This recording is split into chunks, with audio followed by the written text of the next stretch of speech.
Welcome to studio news బులెటిన్ల ముందుగా headlines. పోలవరంలో CM Chandrababu పర్యటన.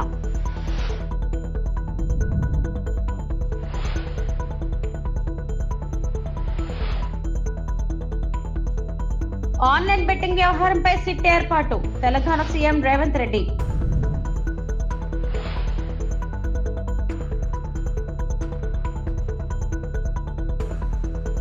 మరోసారి శ్రీవారి ఆలయ గోపురంపై వెళ్లిన విమానం.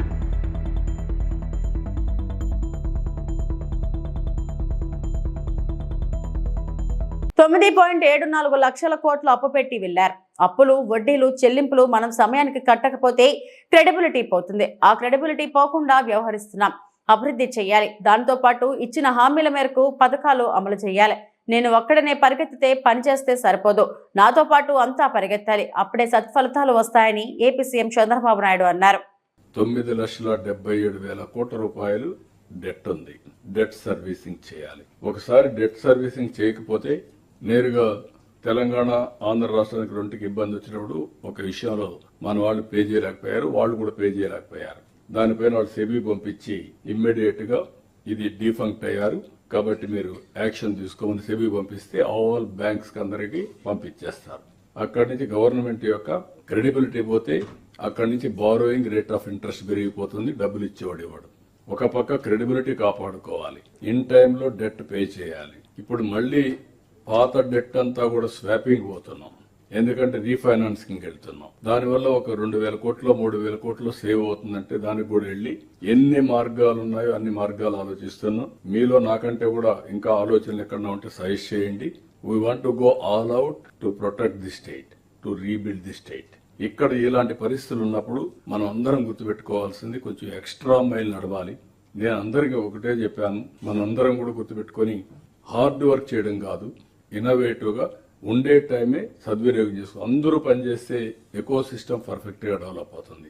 కానీ కొంతమంది పని చేయకుండా కొంతమంది పనిచేస్తే ఈ ప్రాబ్లమ్స్ వస్తాయి. అందుకే నేను చాలా విధాలుగా పోయాను. కానీ ఈసారి మాత్రం నేను ఒక్కడనే పరిగెత్తేవాడిని. అది కూడా చెప్తాను, డోంట్ మిస్టేక్ మీ. ఈ పక్క ఉండేవాళ్ళు కానీ ఆ పక్క ఉండేవాళ్ళు కానీ నేను పరిగెత్తు పని చేస్తా ఉండేవాడిని, మీరు కొంతమంది పని చేసేవాళ్ళు వెళ్ళిపోయేవాళ్ళు. ఈసారి అట్ట కాకుండా నేను పరిగెత్తడం కాకుండా నాతో కూడా మిమ్మల్ని కూడా తీసుకెళ్లాలనుకుంటున్నా, మిమ్మల్ని కూడా పరిగెత్తించాలనుకుంటున్నా. Be clear. I want to make it very clear for all of you. అప్పుడే రిజల్ట్స్ వస్తాయి, అప్పుడే సస్టైనబిలిటీ వస్తుంది, అప్పుడే మీలో సమర్థత పెరుగుతుంది. అందుకే నేను ఒక పక్క ప్రోగ్రామ్స్ చేస్తూనే, వెల్ఫేర్ చేస్తూనే, ఇంకో పక్క డెవలప్మెంట్ చేస్తూనే. AP CM Chandrababu Polavaram project వద్దకు చేరుకున్నారు. తొలుత ఏరియల్ వ్యూ ద్వారా ప్రాజెక్ట్ ప్రాంతాన్ని సీఎం పరిశీలించారు. అనంతరం నిర్వాసితులతో చంద్రబాబు ముఖాముఖి నిర్వహించారు. వారి సమస్యలను సీఎం అడిగి తెలుసుకున్నారు.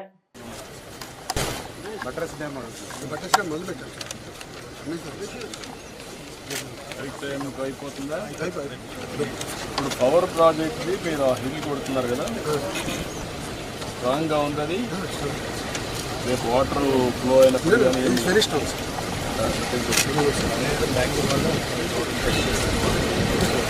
ప్రొటెక్షన్ బాక్స్ అన్ని ఉన్నాయి.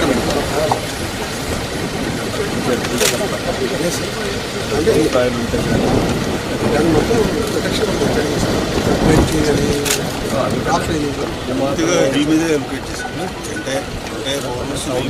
ఉన్నాము. కానీ ఒక్కొక్కసారి బ్రేక్ చేసిన తర్వాత అలాంటి ఏమన్నా ఉంటే పర్మిట్ చేస్తాం సార్. కండెన్స్ చేస్తున్నాం కదా సార్, కండెన్స్ మొత్తం చూసాను.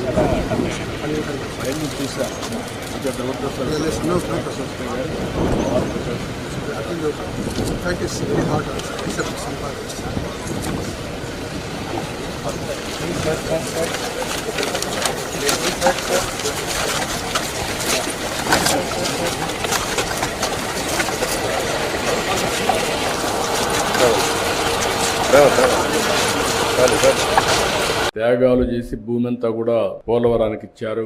ఇచ్చి ఈ రోజు మీరు చూస్తే చాలా ఇబ్బందులు పడ్డారు.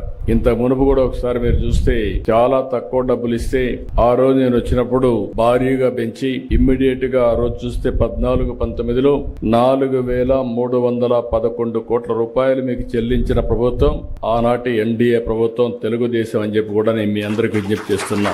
ఆ తర్వాత మీరు చూస్తే నిన్నటి వరకు 5 సంవత్సరాలు బాధితుల్ని పట్టించుకున్న సందర్భమే లేదు. మీకోసం ఆలోచించిన దాఖలాలు లేవు. కడాన మిమ్మల్ని చూస్తే చాలా బాధేస్తుంది. నేనే మీకు ఒక భరోసా ఇచ్చాను. దానికి కూడా కారణం మీరు చూస్తే 7 మండలాలు తెలంగాణలో ఉండే మండలాలు విభజన జరిగిన తర్వాత మొట్టమొదటిసారిగా ప్రధానమంత్రి గారితో మాట్లాడి ఈ పోలవరం ప్రాజెక్టు పూర్తి కావాలంటే 7 మండలాలు ఆంధ్రప్రదేశ్ కి ఇస్తే తప్ప సాధ్యం కాదని ఒప్పించి ఆ రోజు ఈ మండలాలు తీసుకొచ్చాం. అది నాకు ఒక నైతిక బాధ్యత అని చెప్పి కూడా నేను మీకు తెలియజేస్తున్నా. అందుకే ఎప్పుడు కూడా నేను వీలైనంత వరకు మీకు న్యాయం చేయాలి, అన్ని విధాలు ఆదుకోవాలని చెప్పి ముందుకు పోయాం. ఈ రోజు కూడా ఈ ప్రభుత్వం వచ్చిన తర్వాత 828 కోట్ల రూపాయలు మీ అకౌంట్ లో వేసామంటే అది మాకుండే మీ మీద ప్రేమ, కమిట్మెంట్ అని చెప్పి కూడా నేను మీకు తెలియజేస్తాను. బెట్టింగ్ పేజీ మార్చడానికి సిట్ ఏర్పాట్లు చేస్తున్నట్లు తెలంగాణ ముఖ్యమంత్రి రేవంత్ రెడ్డి అసెంబ్లీలో ప్రకటించారు. ఆన్లైన్ బెట్టింగ్, రమ్మీ పట్ల కఠినంగా వ్యవహరిస్తామని హెచ్చరించారు. ఆన్లైన్ బెట్టింగ్ నేరాల్లో ఏ రకంగా భాగస్వామ్యం ఉన్నా చర్యలు తప్పవని తేల్చి చెప్పారు. ప్రభుత్వం చర్యలు తీసుకోవాలి. పేదలకు తీరని నష్టం జరుగుతుంది. పేదలు బెట్టింగ్ యాప్లతో బలవుతున్నారు, ఆత్మహత్యలు చేసుకుంటున్నారు, రకరకాల ఆందోళనలు చేపట్టడం జరిగింది, మాట్లాడడం జరిగింది. అధ్యక్ష గత ప్రభుత్వమే 2017లో ఆన్లైన్ బెట్టింగ్ కానీ ఆన్లైన్ యాప్ వీటన్నిటి మీద నిషేధం చేస్తూ చట్టం తీసుకొచ్చింది. చట్టం చేశాం కానీ దాన్ని పకడ్బందీగా అమలు చేసే విషయంలో మరి గత ప్రభుత్వంలో కొంత నిర్లక్ష్యం జరిగింది.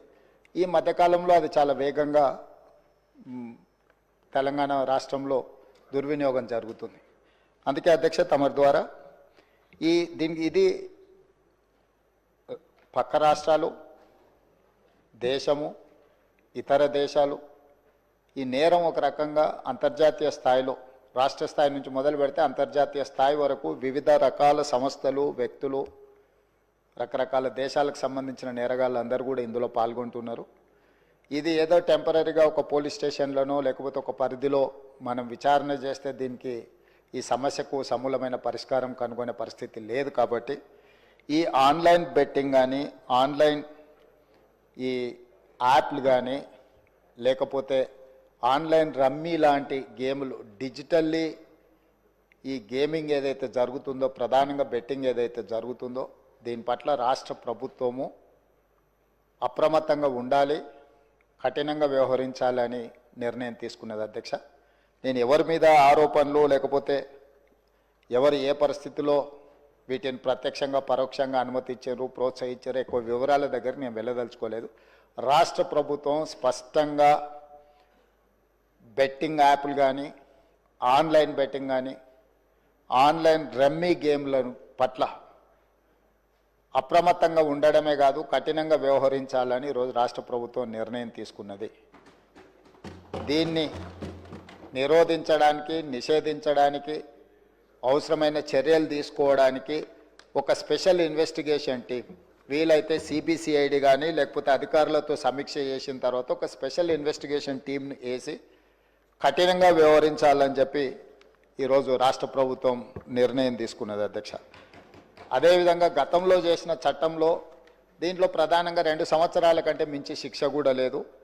రేపు వచ్చే సమావేశాలలో ఈ ఆన్లైన్ బెట్టింగ్ నిర్వాహకులకనే కాదు ఆడేవాళ్లను, బాధితులను, అదేవిధంగా ఈ ఆన్లైన్ అడ్డగోలుగా నిర్వహిస్తున్న వాళ్ళ పట్ల శిక్షను కూడా పెంచడానికి అవసరమైన చట్టాలను కూడా అవసరమైతే మనం సవరించుకోవాల్సిన అవసరం ఉన్నది. అధ్యక్ష ఎందుకంటే శిక్ష కఠినంగా ఉంటుంది, ఎక్కువ కాలం ఉంటుంది అని ఎప్పుడైతే తెలుస్తుందో నేరం అనేది తగ్గుతుంది. కాబట్టి దీనికి సంబంధించి పూర్తి స్థాయిలో ప్రభుత్వం చర్యలు తీసుకోవాలని, అదేవిధంగా గుట్కా ఇట్లాంటివి కూడా నిషేధిత పదార్థాలను కూడా ఈరోజు మార్కెట్లో బాగా సరఫరా జరుగుతున్నట్టు మా దృష్టికి వచ్చింది. అధ్యక్ష వీటి పట్ల కూడా మేము అప్రమత్తంగా ఉండాలని ప్రభుత్వం నిర్ణయం తీసుకున్నది. అందుకే ఆన్లైన్ బెట్టింగ్, ఆన్లైన్ యాప్లు, అదేవిధంగా ఆన్లైన్ రమ్మీ ఈరోజు నిన్న మీరు టీవీలలో, పేపర్లలో పోలీసులు కేసులు నమోదు చేసి వాటికి ప్రచారం కల్పించిన వాళ్ళను పిలిచి పోలీస్ స్టేషన్లలో విచారించడం జరిగింది. వాటికి ప్రచారం కల్పించే వాళ్ళను పోలీస్ స్టేషన్లో పిలిచి వాళ్ళను విచారించడం ద్వారా ఈ సమస్యకు పరిష్కారము శాశ్వతంగా దొరకదు.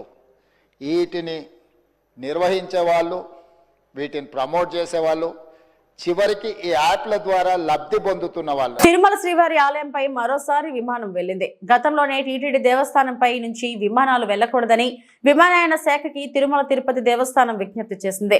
టీటీడీ విజ్ఞప్తిని పట్టించుకోవడం లేదని కేంద్ర విమానయాన శాఖపై తిరుమల వేద పండితులు, భక్తులు ఆగ్రహం వ్యక్తం చేస్తున్నారు. గురువారం తిరుపతి దేవస్థానం గుడి గోపురంపై నుంచి విమానం ప్రయాణించింది.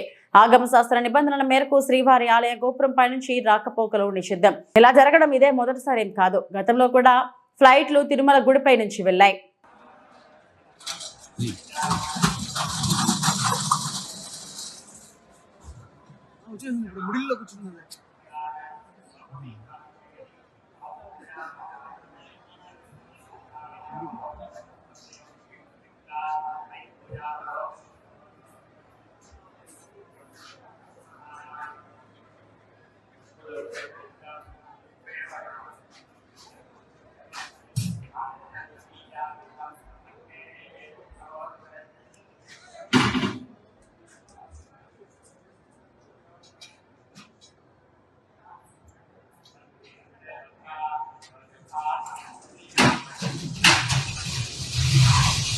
చంద్రబాబు వస్తేనే పోలవరం ప్రాజెక్టు పనులు వేగవంతం అవుతాయనే నమ్మకంతోనే కేంద్రం నిధులు విడుదల. ముఖ్యమంత్రి చంద్రబాబు పోలవరం ప్రాజెక్టు పనుల పరిశీలన పర్యటనలో భాగంగా మీడియాతో మాట్లాడడం జరిగింది. చంద్రబాబు గారిపై నమ్మకంతోనే 2 విడతల్లో 5,050 కోట్లు ప్రధాని మోడీ విడుదల చేశారు. 2025 డిసెంబర్ నాటికి డీవాల్, 2027 డిసెంబర్ నాటికి పోలవరం ప్రాజెక్టు పూర్తి చేసేలా షెడ్యూల్ ప్రకారం పనులు చేస్తున్నామని డాక్టర్ నిమ్మల రామానాయుడు అన్నారు.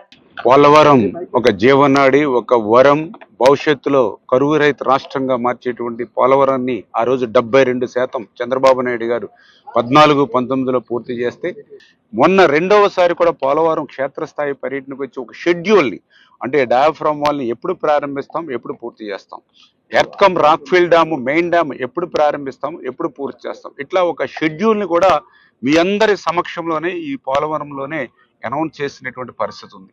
ఇప్పుడు మళ్ళీ 3వసారి, అంటే ఈ కూటమి ప్రభుత్వ అధికారం వచ్చిన తర్వాత మళ్ళీ ఈ రోజు వచ్చి ఇచ్చినటువంటి షెడ్యూల్ ప్రకారం ఆ వర్క్స్ ఎంతవరకు జరుగుతున్నాయనే దాని మీద ఇప్పుడు చంద్రబాబు నాయుడు గారు కూడా మరి వర్క్స్ ఇన్స్పెక్షన్ చేయడం జరుగుతుంది.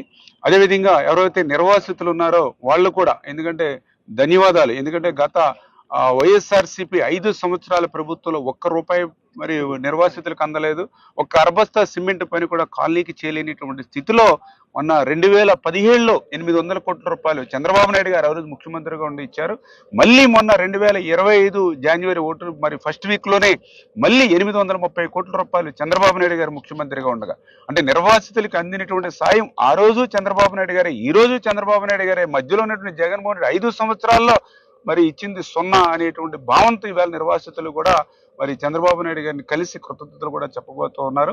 మరి చాలా క్లియర్గా ఈరోజు ఆ యొక్క నిర్వాసితులతోటి మాట్లాడిన అనంతరం ఏదైతే ఈ యొక్క పోలవరానికి సంబంధించి మరి ఫస్ట్ పాయింట్గా బట్రస్ డ్యామ్ ఏదైతే ఉందో, అంటే అప్పర్ కాపర్ డ్యామ్ని స్ట్రెంగ్తన్ చేయడం కోసం, ఎందుకంటే ఇప్పటికే సీపేజ్ అవుతుంది అప్పర్ కాపర్ డ్యాము, దాన్ని మనం లిఫ్ట్ చేస్తూ ఉన్న వాటర్ అంతటినీ కూడా. అయితే రేపు కన్స్ట్రక్షన్ చేసేటప్పుడు రైనీ సీజన్లో ఎక్కువ వాటర్ మనం బయట లిఫ్ట్ చేసినప్పుడు అప్పర్ కాపర్ డ్యామ్కి డ్యామేజ్ లేకుండా ఆ బట్రస్ డ్యాము ఏదైతే ఈ యొక్క ఇంటర్నేషనల్ ఎక్స్పర్ట్స్ కానీ సిడబ్ల్యూసి కానీ ఎవరైతే ఇచ్చారో దాని ప్రకారం ఈ బట్రస్ డ్యామ్ పనులు కూడా మరి ఏదైతే ఆల్రెడీ జరుగుతూ ఉన్నాయి. 7,50,000 క్యూబిక్ మీటర్లు బట్రస్ డ్యామ్ చేయవలసి ఉండగా మరి మొన్ననే 1 వీక్ బ్యాక్ ప్రారంభించి 20,000 క్యూబిక్ మీటర్లు చేశారు. రిమైనింగ్ బ్యాలెన్స్ కూడా ఈ మే 30వ తారీఖున కంప్లీట్ చేయాలనేటువంటిది ఏదైతే ఉందో అది ఆ పాయింట్ నోటి ఆయన పరిశీలిస్తారు. అదేవిధంగా ద సెకండ్ పాయింట్గా ఏదైతే గ్యాప్ 1లో, అంటే రేపు ఈసీఆర్ఎఫ్ డ్యాము ఏదైతే మనం ఏప్రిల్లో ప్రారంభించాలని గ్యాప్ 1లో ఏదైతే అనుకుంటున్నామో అవన్నీ కూడా ఈ మంత్ ఎండింగ్కి డిజైన్స్ తీసుకుని ఏప్రిల్ ఫస్ట్ వీక్లో ఆ గ్యాప్ 1 దగ్గర కూడా ఈసీఆర్ఎఫ్ డ్యామ్ ఏదైతే స్టార్ట్ చేయాలని అనుకుంటున్నారో ఆ పనులు కూడా ఈరోజు చంద్రబాబు నాయుడు గారు పరిశీలించడం జరుగుతుంది. అదేవిధంగా 3వదిగా ఏదైతే డయాఫ్రమ్ వాల్, అంటే ఏదైతే 1,396 మీటర్ల డయాఫ్రమ్ వాల్ ఏదైతే ఉందో మరి అది ఇప్పటికి 158 మీటర్లు ఈ రోజుకి కంప్లీట్ అయినటువంటి పరిస్థితి. ఇప్పటి వరకు మన జనవరి 18న మనం స్టార్ట్ చేసుకుని ఇంకా రిమైనింగ్ బ్యాలెన్స్ అనుకున్న షెడ్యూల్ ప్రకారం, ఎందుకంటే చంద్రబాబు నాయుడు గారు ఇచ్చింది 2025 డిసెంబర్ డిసెంబర్ కల్లా డీవాల్ పూర్తి కావాలి కాబట్టి ఆ షెడ్యూల్ ప్రకారం ఆ యొక్క మీటర్స్ కానీ ఆ చదరపు మీటర్లు కానీ ఏ రకంగా జరుగుతుంది అనేది ఇంకా ఏదైనా ఆయన సజెషన్స్ కానీ మోడల్స్ కానీ ఏదైనా ఉంటే ఇంప్లిమెంటేషన్ గా ఆ డీవాల్ని కూడా ఈరోజు పరిశీలన చేస్తారు. అదేవిధంగా 4వ పాయింట్గా ఏదైతే గ్యాప్ 2 ఏదైతే ఉందో అక్కడ కూడా ఈసీఆర్ఎఫ్ డ్యామ్ అంటే డయాఫ్రామాలు పూర్తయిన తర్వాత ఈసీఆర్ఎఫ్ డ్యామ్ నిర్మాణం చేస్తే అది మరి టైం మరి డిలే అవుతుందనే ఉద్దేశంతో డయాఫ్రామ్ వాల్ నిర్మాణం అవుతుండగానే ప్యారలల్ గా ఈసీఆర్ఎఫ్ డ్యామ్ కూడా నిర్మాణం చేసుకోవచ్చు అని ఏదైతే ఇంటర్నేషనల్ ఎక్స్పర్ట్స్ కానీ సిడబ్ల్యూసీ అనేది ఇచ్చారో దాని ప్రకారం ఆ గ్యాప్ 2లో కూడా మరి రేపు నవంబర్ నుంచి అక్కడ ఈసీఆర్ఎఫ్ డ్యామ్ ప్రారంభించేటువంటి విధంగా నవంబర్లో ఈసీఆర్ఎఫ్ డ్యామ్ ప్రారంభించాలనంటే అక్కడ ఏదైతే శాండ్ ఏదైతే వైబ్రో కాంపాక్షన్ ఏదైతే ఉందో అది ఆల్రెడీ మరి 1,60,000 క్యూబిక్ మీటర్లకి ఇప్పుడు దగ్గర 70,000 క్యూబిక్ మీటర్ల వరకు ఇక్కడ వరకు పని జరిగినటువంటి పరిస్థితి. ఇది కూడా మరి కంప్లీట్ చేసుకుని చాలా స్పీడ్ గా అది కూడా ఆ షెడ్యూల్ ప్రకారం జరిగేటువంటి విధంగా ఈ 4 పాయింట్స్ ను కూడా ఈ రోజు చంద్రబాబు నాయుడు గారు గ్రౌండ్ లెవెల్లో క్షేత్రస్థాయి పర్యటన చేసి తర్వాత మరి అధికారులతోటి ఏజెన్సీలతోటి కూడా తను పరిశీలించిన అంశాల మీద రివ్యూ జరిపి ఖచ్చితంగా 25 డిసెంబర్ కల్లా డీవాల్ పూర్తవ్వాలి, 27 డిసెంబర్ కల్లా మొత్తం పోలవరం ప్రాజెక్టు పూర్తవ్వాలనేటువంటి ఏదైతే ఆయన ఇచ్చినటువంటి షెడ్యూల్ని రివ్యూ చేస్తారు. అనపర్తి నియోజకవర్గం రంగంపేట మండల ప్రజా పరిషత్ సర్వసభ్య సమావేశం జరిగింది. రంగంపేట మండలం రంగంపేట ఎంపీడీఓ కార్యాలయంలో మండల ప్రజా పరిషత్ సర్వసభ్య సమావేశంలో పాల్గొని అధికారులు, ఎంపీటీసీలు, సర్పంచులతో మండలంలోని వివిధ సమస్యలపై చర్చించి పరిష్కరించే దిశగా చర్యలు తీసుకోవాలని అధికారులను ఆదేశించడం జరిగింది. అదేవిధంగా కూటమి ప్రభుత్వం అధికారంలోకి వచ్చిన 9 నెలల కాలంలో నియోజకవర్గంలో జరిగిన అభివృద్ధి, అలాగే రంగంపేట మండలంలో జరిగిన అభివృద్ధిని వివరించి మండలం అభివృద్ధి విషయంలో పార్టీలకు అతీతంగా అందరూ సహకరించాలని కోరిన అనపర్తి శాసనసభ్యులు నల్లమిల్లి రామకృష్ణారెడ్డి. ఈ సమావేశంలో అధికారులు, జెడ్పీటీసీ, ఎంపీపీ, ఎంపీటీసీలు, సర్పంచులు, ముఖ్య నాయకులు పాల్గొన్నారు. ఎంతకాలానికి నవరాత్రాలు మొదలు పెట్టారనేది ఒకసారి ఆత్మపరిశీలన చేయండి. మరి ఇవాళ తల్లికి వందనం గురించి తప్పుడు ప్రచారం నిర్వహిస్తూ ఉన్నారు. అకాడమిక్ ఇయర్ స్టార్ట్ అవ్వకుండా తల్లికి వందనం ఏ విధంగా మొదలవుతుందండి? అకాడమిక్ ఇయర్ మొదలైన తర్వాత తల్లికి వందనం మొదలు పెట్టడం జరుగుతుందనేది ఇప్పటికే ముఖ్యమంత్రి గారు స్పష్టంగా చెప్పారు. దానికి బడ్జెట్లో అమౌంట్ కూడా పొందుపరచడం జరిగింది. అదేవిధంగా మిగిలిన సంక్షేమ కార్యక్రమాలు, ఇవాళ పెన్షన్ ఏ విధంగా సామాజిక పెన్షన్ని 2,000 రూపాయలు ఉన్న పెన్షన్ 3,000 చేస్తానని ఒక తప్పుడు హామీ ఇచ్చి ఆ 3,000 చేయడానికి 5 సంవత్సరాలు నడిపిన ఘనత గత ప్రభుత్వాన్ని. ఇవాళ 4,000 చేస్తామని హామీ ఇచ్చి మొదటి నెలలోనే పాత ఏరియాలతో మొత్తం 7,000 ఒకేసారి ఇచ్చిన ఘనత వాళ్ళ కూటమి ప్రభుత్వం. ఈ విధంగా ప్రతి అంశంలోనే ప్రజల యొక్క సంక్షేమాన్ని, ప్రజల యొక్క అభివృద్ధిని, రాష్ట్ర ప్రయోజనాన్ని దృష్టిలో పెట్టుకుని ఇవాళ ముందుకు వెళ్ళడం జరుగుతూ ఉంది. ఇవాళ కేంద్ర ప్రభుత్వంతో సత్సంబంధాల వల్ల పెద్ద ఎత్తున మనకి ఇక్కడ నిధులు వస్తూ ఉన్నాయి. దాన్ని సద్వినియోగం చేస్తూ ఉన్నారు. అదేవిధంగా ఈ మండలానికి సంబంధించి ప్రధానంగా సాగునీరు, చాగల్నాడు, వెంకటనగరం 2 పథకాలని నిర్వీర్యం చేశారు. ఇవాళ పెద్ద ఎత్తున కాకపోయినా మొట్టమొదటిగా ఇనీషియల్గా కనీసం 50 లక్షలు ఇచ్చి ముందు వాటిని రిస్టోర్ చేయాలనేది మొన్న మంత్రి గారు కూడా కోరడం జరిగింది. తొందరలోనే ఆ నిధులు ఇచ్చి అనేసి ఇప్పుడే చెప్పారు. ట్రాన్స్ఫారం ఏదైతే వాళ్ళ జేబుల్లో డబ్బులు ఒక్కొక్క అసిస్టెంట్ ఇంజనీర్, ఒక్కొక్క డిప్యూటీ ఎగ్జిక్యూటివ్ ఇంజనీర్ 57 లక్షల రూపాయలు వాళ్ళ జేబులో ఖర్చు పెట్టిన పరిస్థితి గత 5 సంవత్సరాలు. ఇవాళ పరిస్థితికి భిన్నంగా ఇవాళ ప్రభుత్వం ప్రతి విషయాన్ని నిశ్చితంగా పరిశీలించి అభివృద్ధి, సంక్షేమం ధ్యేయంగా ముందుకెళ్తా ఉన్నాం. నేను ప్రజాప్రతినిధికి విజ్ఞప్తి చేసుకునేది ఒకటే, మీ అందరూ సహకరించండి. మీరు ఎన్నికైనా, మేము ఎన్నికైనా ప్రజల నుంచి ఎన్నికైనా మనందరి ధ్యేయం ఒకటే, ప్రజల యొక్క ప్రయోజనాలు కాపాడాలి, అభివృద్ధి చేయాలి, సంక్షేమం చూడాలి. దానికి కలిసి రండి. అందరం కలిసికట్టుగా మండలాన్ని అభివృద్ధి చేసుకుందాం, నియోజకవర్గాన్ని అభివృద్ధి చేసుకుందాం. ఇందులో ఎటువంటి ప్రపంచానికి తావలేదు. ఎన్నికల వరకే రాజకీయాలు. ఎన్నికలు అయిన తర్వాత అభివృద్ధికి అందరం కలిసి ముందుకెడదామని మీ అందరికీ సవినయంగా తెలియజేసుకుంటూ ఇవాళ ఈ కార్యక్రమానికి హాజరైన మీ అందరికీ పేరు పేరున హృదయపూర్వకంగా కృతజ్ఞతలు తెలియజేసుకుంటూ సెలవు తీసుకుంటున్నాను. Thank you. కర్నూలు జిల్లా అద్దోని పట్టణంలో శాసనసభ్యులు క్యాంప్ కార్యాలయం దగ్గరకు వెళ్లి జనసేన బృందం అసెంబ్లీలో మాట్లాడిన తీరును అభినందించడం జరిగింది. మండల అధ్యక్షులు ఎం తాహేర్వాలి, సీనియర్ నాయకులు గాజుల రాజశేఖర్ మాట్లాడుతూ కూటమి ప్రభుత్వం ఏర్పడిన తర్వాత ఇప్పటి వరకు ప్రభుత్వం దృష్టికి అసెంబ్లీ సాక్షిగా అద్దోనిలో ప్రజలు ఎదుర్కొంటున్న సమస్యలు ప్రభుత్వం దృష్టికి అన్ని శాఖల మంత్రులకు ప్రతి విషయంపై విద్య, వైద్యం, ఉపాధి, పరిశ్రమ, సాగునీరు, త్రాగునీరు, వలసలు, కరువు, అక్రమ కబ్జాలు, ప్రభుత్వం నుండి జాతీయ గ్రామీణ ఉపాధి హామీ నిధులు అనేక సమస్యలను అసెంబ్లీలో ప్రభుత్వానికి వివరించి అదోనిని అన్ని రకాలుగా ఆదుకోవాలని, అదోని పరిస్థితులపై తగిన నిధులు కేటాయించాలని, అనేక సంవత్సరాల నుండి అదోని వెనుకబడిందని, ఇప్పటి వరకు గత ప్రభుత్వాలు వివక్షతో అదోనిని పట్టించుకోలేదని, మా ప్రజలకు త్రాగునీరు లేక ఇబ్బంది పడుతున్న పరిస్థితులు ఉన్నాయని, ప్రతి ఏడాది లక్షల సంఖ్యలో వలస వెళుతున్న పరిస్థితి ఉన్నదని, పరిశ్రమలు నిర్మించాలి, సాగునీటి ప్రాజెక్టులు నిర్మించాలి, వలసలను, కరువులను అరికట్టాలని, కనీస వైద్య సిబ్బంది పరికరాలు లేక కనీస వైద్య సదుపాయాలు కల్పించడానికి తగిన నిధులు, సిబ్బంది నియమించి అదోని ప్రజలను ఆదుకోవాలని కోరడం జరిగింది. శాసనసభ్యులని అభినందించిన జనసేన బృందానికి కృతజ్ఞతలు తెలియజేశారు. సార్, జనసేన పార్టీ తరపు నుండి మీకు అభినందనలు తెలియజేస్తున్నాను సార్. విషయం ఏంటంటే అసెంబ్లీలో ఇప్పటిదాకా ఆదోనిలో ఉన్నటువంటి, నేను 30 సంవత్సరాల నుండి చూస్తున్నా, ఇప్పటిదాకా ఆదోని విషయాల పట్ల ఎవరూ మాట్లాడలేదు. మీరు బాగా మాట్లాడినారు. మీకు కూడా జనసేన పార్టీ అన్ని విధాలుగా ప్రతి విషయంలో కూడా మీకు అండదండగా ఉంటుంది. మంచి విషయాలు మాట్లాడినారు. కొంతమంది వేరే రకాలుగా అనుకోవచ్చు, కానీ ప్రతి అంశం పైన అన్ని విషయాలు, విద్యారంగం కావచ్చు, ఉపాధి రంగం కావచ్చు, పరిశ్రమలు కావచ్చు, సాగునీరు, తాగునీరు, అన్ని విషయాలపైన మాట్లాడినారు. మీరు ఇలాగే మాట్లాడాలి. మీకు అంతా మేము ఎప్పటికీ ఉంటాం సార్, ఇబ్బంది లేదు. ఈరోజు జనసేన పార్టీ ఆధ్వర్యంలో ఆదోని నియోజకవర్గ గౌరవ శాసనసభ్యులు డాక్టర్ పార్థసారథి గారిని అభినందించడానికి ఈరోజు జనసేన పార్టీగా రావడం అనేటువంటిది జరిగింది. ఈ అభినందన దేనికి అని చెప్పేసి కొంతమంది అనుకోవచ్చు. అసెంబ్లీలో గత 30 సంవత్సరాలుగా చూస్తూ ఉంటే ఆదోని గురించి, ఆదోనిలో ఉన్నటువంటి సమస్యల గురించి మాట్లాడినటువంటి దాఖలాలు లేవు. కానీ ఇక్కడ 3 సార్లు, మరొక 3 సార్లు ఇక్కడ ఎమ్మెల్యేలుగా ప్రాతినిధ్యం వహించిన వాళ్ళు కూడా ఆదోనిలో ఉన్నారు. కానీ అయినప్పటికీ కూడా ఆదోనిలో ఉన్నటువంటి ఏ సమస్యను కూడా అసెంబ్లీ దృష్టికి లేదా ప్రభుత్వం దృష్టికి తీసుకువెళ్ళలేనటువంటి పరిస్థితిలో ఉన్నారు. అన్ని రంగాలలో ఏ రకంగా ఆదోని వెనకబడిందో కులంకుశంగా చెప్పినటువంటి ఎమ్మెల్యే గారిని మేము సన్మానించడానికి వచ్చి రావడం జరిగింది. ఎందుకంటే తాగునీరు, సాగునీరు, విద్య, వైద్యం పట్ల కూడా అన్ని విషయాలను ప్రభుత్వం దృష్టికి తీసుకెళ్లడానికి ఆయన మంచి కృషి చేశారు. కాబట్టి ఆయన అభినందనలు తెలపడానికే ఈరోజు జనసేన పార్టీగా రావడం జరిగింది. మరి అక్కడ ఉన్నటువంటి స్పీకర్ గారు ఎవరైతే మాట్లాడినారో వాళ్ళు మాట్లాడేటువంటి తీరు మా ఆదోని ప్రజలకు కూడా, జనసేన పార్టీకి కూడా అది నచ్చలేదు. ఎందుకంటే ఆయన స్పీకర్గా ఉన్నప్పుడు మాట్లాడడానికి అవకాశం ఇవ్వాలా, లేదా దానికి సమాధానం ఇవ్వాల్సింది మంత్రులు సమాధానం ఇవ్వాలా, కానీ ఆయన సమాధానం ఇవ్వాల్సినటువంటి అవసరం లేదు. ఆయన కూడా బాధ్యతారహితంగా మాట్లాడినటువంటి పరిస్థితి ఉంది. ఆయన కూడా మరోసారి ఆదోనిని కించపరిచే విధంగా మాట్లాడకుండా ఉంటే మంచిది.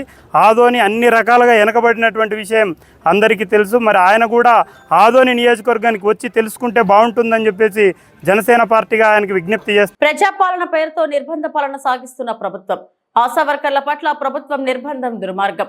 చలో హైదరాబాద్ కార్యక్రమానికి బయలుదేరిన ఆశాలను అర్ధరాత్రుల్లో అరెస్టు చేయడం, గృహ నిర్బంధించడం, హైదరాబాద్ చేరుకున్న ఆశాలపై పోలీసుల చేత లాఠీచార్జి చేసి దాడి చేయించడాన్ని నిరసిస్తూ రాష్ట్ర కమిటీ పిలుపు మేరకు ములుగు జిల్లా కేంద్రంలో అంబేద్కర్ విగ్రహం ముందు నల్ల బ్యాడ్జీలు ధరించి నిరసన వ్యక్తం చేసిన అనంతపురం అంబేద్కర్ విగ్రహానికి ఆశా వర్కర్ల వినతిపత్రం ఇచ్చి నిరసన తెలపడం జరిగింది. ఈ సందర్భంగా సిఐటి జిల్లా కార్యదర్శి రత్నం రాజేంద్ర మాట్లాడుతూ ప్రభుత్వం ఆశాలపై నిర్బంధ ఖండ లాఠీ చార్జీని తీవ్రంగా ఖండిస్తున్నామన్నారు. ఇప్పటికైనా ప్రభుత్వం అసెంబ్లీ బడ్జెట్ సమావేశాలు ముగిసేలోపు ఆశా వర్కర్లకు ఇచ్చిన హామీ ప్రకారం ఫిక్స్ వేతనం 18,000 రూపాయలు నిర్ణయించాలని, ఇంకా ఇతర సమస్యలు పరిష్కరించాలని, లేకుంటే పెద్ద ఎత్తున ఉద్యమం చేస్తామని అన్నారు.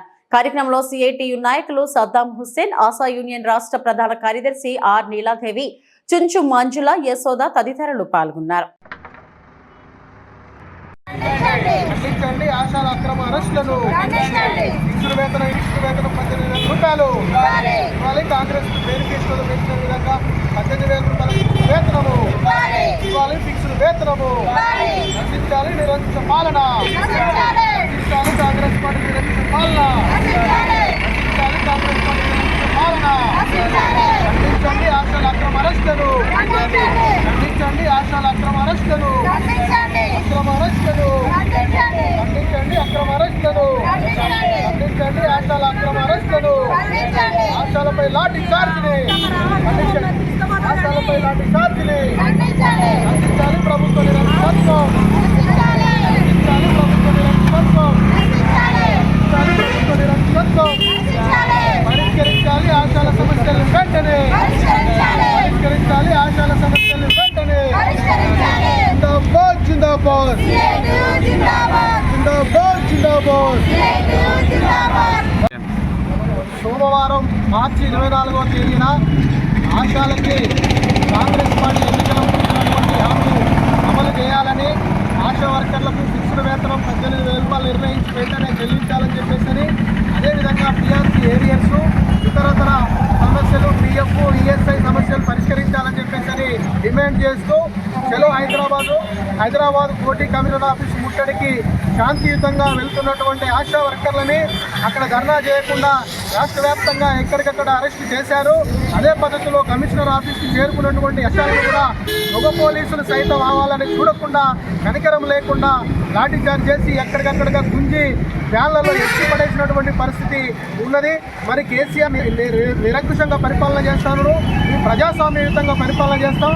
ఎవరికైనా ఏదైనా కావాలంటే మీరు ఏదైనా ధర్నా కూడా చేసుకోవచ్చు, అడగొచ్చు.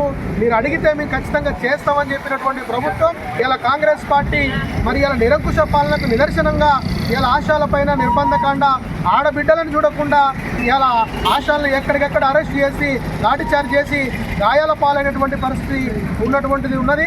కాబట్టి ప్రభుత్వం తమ మొండి వైఖరి మార్చుకొని వెంటనే ఆశాల సమస్యల్ని పరిష్కరించాలి, ఫిక్స్డ్ వేతనం నిర్ణయించాలి.